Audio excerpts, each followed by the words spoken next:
Hello, it's Courtney with balancewithcourtney.com. I am passionate about helping others discover their happy and inspire them to make it a daily habit.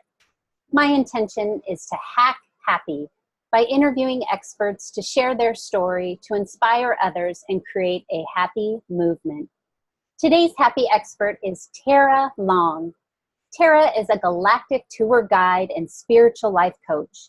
She reminds you who you are, an infinite being, and why you're here to express your soul's calling. Tarah helps you to uncover your calling and then to architect every aspect of your life to live from this place.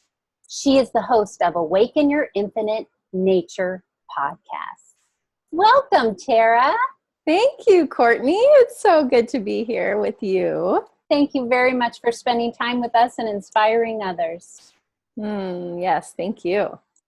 So to start with, would you share your story of how you found your happy? Yes. It's so great. The first thing I guess I would say is, for me, it was an uncovering of what has always already been here. So there was never for me a finding. There was a searching for a long, long time for the happy, right? Yeah. For the external happy in the world, in people, places, things, experiences, goals, expectations, all of that. And while I found there may be fleeting moments of joy or happiness found in those things, ultimately, I never was fulfilled by anything outside of myself. Mm-hmm. So for me, my happy was truly uncovering the knowingness that I've always already been free, and just, really embodying that. So nurturing and continuing to remember to prioritize, to have the direct experience of that which I already am, which you already are, and which we all are, as one. And really, the more that I spend time in that place, in that field, that again, you don't have to go anywhere to find. You just remember, oh, right, it's already just right here.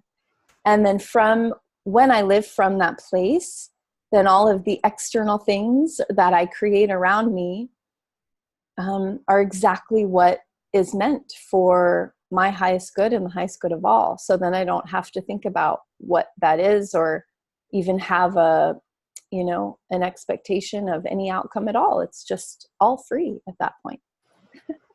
So it's like peeling an onion. Yep, it's peeling the onion, and lots of tears along the way of shedding and getting rid of all the crap. Yeah.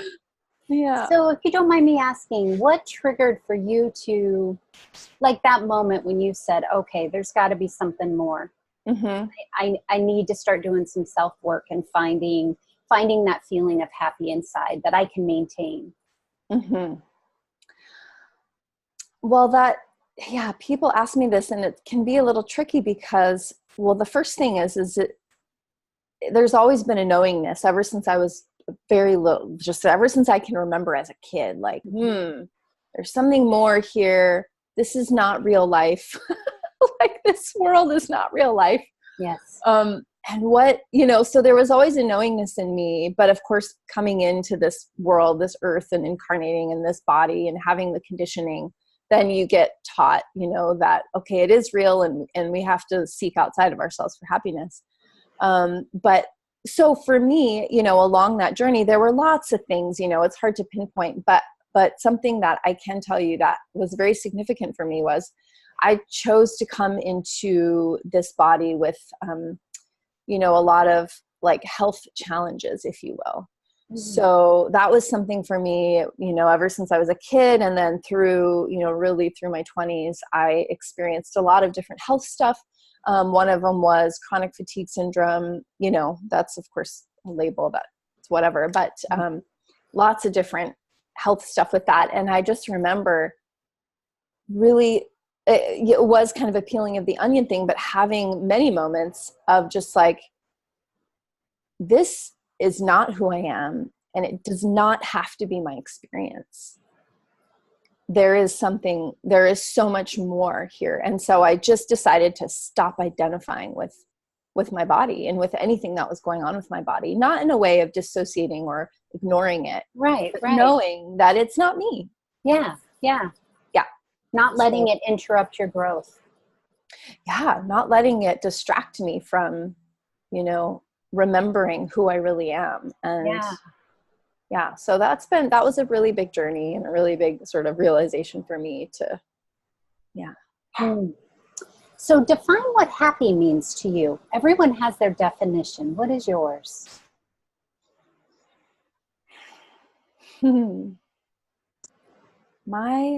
If you can define happy, for me, it's self-realization. It's what some people might call enlightenment. It's checking in with myself, coming from my calling, which is, we all have our unique essence or calling, and experiencing that state. Oh yeah, that's right. I'm infinite. And that's it. That's happy to me. When I can be there, when I am there, when I remember to be there, I don't need anything else. So how do you maintain it? How do you make it a daily habit? Well, it definitely does take effort, right? Some people I've heard like, oh, just, it's like peace or something like that is some sort of passive thing. And it's absolutely not. Takes the default, for us to go into our conditioning, right? And so that's like the easy thing. Even though we suffer a lot doing it, it's the easiest thing to do. So it takes prioritization of remembering who I am in as many moments as I can in the day. And the more that I do it, the more it becomes my default, and that I don't go back to that conditioning anymore. But I found that with my clients as well, it's if you perceive the benefit to staying in the conditioning to be greater than the benefit of remembering, then you'll always stay there, right? So it's really doing that self-inquiry, looking like, oh, okay, I perceive that there's a greater benefit here to believing my stories, but is there really, and investigating that and looking at that and looking at all the crap that comes up from that. So it's really knowing yourself, doing the work and accepting all of it with total love, and total just, everything's okay. Everything's allowed in infinity. Everything is God, but it's not who I am. Right. So for me, it's just, it's a journey, it's a process and all of that. But at the same time, I can be in that state in a second and it doesn't take anything. Hearing you talk, I think about like people struggling with their weight. They feel better when they eat right. They feel better when they exercise, but that's the harder thing to do. So they take the easy road. And when do we come to a point where we realize it seems like more of a struggle and hard, but it's the feeling you get when you're there. And when does that feeling turn to be enough? To make you not want anything else than that alignment, that balance, that happiness inside. Yeah. And honestly, what I've seen is, it can be a few things, right? One thing that is often what it is that you just suffer enough. You just decide it's enough. And so there is a lot of suffering on that path. Like you're just so sick and tired of yourself. And you're so sick and tired of the bullshit and the story. So sorry if I can swear away. Okay. Because I'm a swearer, so I'll do it. You just get tired of it, of your bullshit stories, of just all the junk. And there's greater benefit in the other thing. And sometimes some people don't have to actually go that path of suffering. That can be a story too. So it's just, what is your intention in life? What do you really want? You'll always have what you want in your life. You'll always have what you want because that's your intention. So let go of all the stories, make your intention, and just focus on that. That's the only work you have to do is focus on that. Yeah. Yeah, absolutely. Okay. So We struggle. Everyone has days where they struggle. When you have a day that you're struggling, how do you get back into alignment? Well, the first thing I do is I don't resist anything. So it's not really a doing, it's more of a being. Yes. So there's nothing to do other than, so you have created that experience for yourself. You have created the suffering for a reason, to show you, your higher self is like, hey, let's show you back into alignment. So you're not right now. And that's what the emotional guidance system is. It's basically telling you you're not in alignment. Okay, great. So let's come back into alignment. But I can't do that if I'm fighting it, resisting it, if I think it's bad or wrong, or judging it that it's bad or wrong. You know, that just adds an extra layer of feeling junk. And it's not serving, it doesn't help anything. So total surrender and acceptance of exactly what is. And then you can see, like, is there something here to look at? Or maybe not. Maybe it's the same bullshit, lack belief, and there's nothing there for you. So then you can just remember, what I do is, and the work I do with my clients is, we focus on the calling. And so the calling is not what you do, it's who you are. It's a specific phrase. It's that's yours. And it's your essence. It's how source moves through you, how you express source. And so coming back to that place, that state of being, that feeling of coming from the calling, is really all you need to do. Once you've like, okay, I've done all the work on all my shit, all my traumas, all my whatever. I don't need to do that anymore. Although some people still do, right? In certain cases. But just coming back to the calling. So that's, for me, that's what I do. If there's a need to look at something, when I surrender, I'll know it. Otherwise, I just move on. So would you say a struggle is like a stop sign? So it's like your higher being telling you, I think you need to stop and take a look at this and get back in alignment and find yourself. Take a little detour. You're going the wrong way. Would you think that's correct? Sure, that absolutely can be what a struggle is. Again, you're creating all of it. So it's perfect for something. Yeah. And that's what you can always ask. You know, this, one of my mentors, Anurag, he says, you know, whenever you're in a situation like that, you can always just ask, what is this perfect for? What is this perfect for? What is this perfect for? Yeah. Ooh, that totally shifts your mindset. Totally shifts, because it is always perfect for something. Always. There's no exception. Yeah. Wow. I'm sorry. I love that. Isn't it great? That. Yeah. I'm constantly trying to find ways to focus on the positive. And that is so easy to grasp and understand. Yeah. And it makes everything that happens in your life as a positive. Everything is, supposed to be there. It's supposed to be happening, right? So it's just trusting, you know, and that's a muscle too that you can cultivate over time, is the trust. Definitely. Yeah. Oh, thank you so much. Oh, you're welcome. So much good stuff. So can you give our fans one more last nugget, fans that are struggling to find their happy? Sure. Yeah. So what comes through that I find is sort of one of the biggest pieces for people is, the more you can let go to any attachment of any outcome in your life. And this sounds really hard. Yes. And it is at first. The more you can let source, universe, God, whatever you want, move through you to bring the life that you are actually here to live.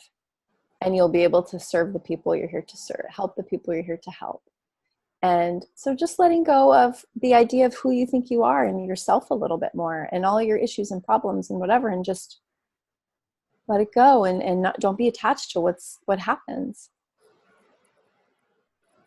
Can you go a little deeper with that? Because I know a lot of people have a hard time with letting go of attachments. Yeah, sure. So right. Give us a tip of what's a way that we can start. How can we start to do that? Yeah. So a great thing. Okay. So any attachment to an outcome of like, oh, I hope I get this job, or, oh, I hope this relationship goes this way, whatever it is, it's totally your mind, right? It's your thinking, it's your thoughts that are thinking that, based on past experience, based on conditioning, based on what other people are saying, what you think should happen, right? So it's very controlling. It's very lower mind oriented. It's very, very limited. It's just very limited.